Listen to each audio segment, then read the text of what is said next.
Pourquoi? Parce que, eh bien, Arcelor, en France, est confronté à la concurrence de l'acier chinois, qui est moins cher, qui n'est pas produit dans les mêmes normes écologiques que l'acier français, qui doit obéir à des règles de décarbonation.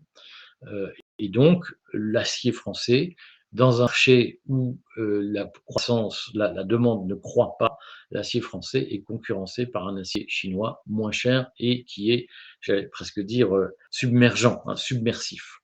Et la situation d'Arcelor est celle-là, c'est qu'Arcelor appartient à Mittal, qui est indien. Le siège de Mittal Monde est en Inde.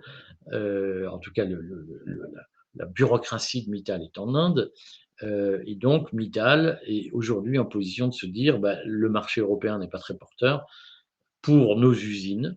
Nous ne pouvons pas exporter l'acier fabriqué à Dunkerque hors d'Europe parce qu'il n'est pas compétitif. Et en France, les clients préfèrent acheter de l'acier chinois moins cher. Et donc, nos usines, dans la pratique, elles sont victimes de cette crise de la production, crise de la demande, si vous voulez, c'est-à-dire qu'il n'y a pas assez de clients pour acheter de l'acier. Donc, les usines Mittal ne tournent pas au complet et elles sont de moins en moins compétitives. Le sujet de fond de la compétitivité de l'acier en France, point numéro un, c'est le coût de l'électricité, parce que le marché européen de l'électricité, vous le savez, a conduit à une majoration des tarifs de l'électricité.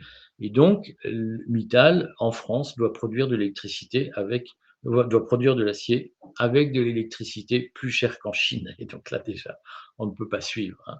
Et donc, l'invention du marché européen de l'électricité tue l'industrie française, soyons clairs.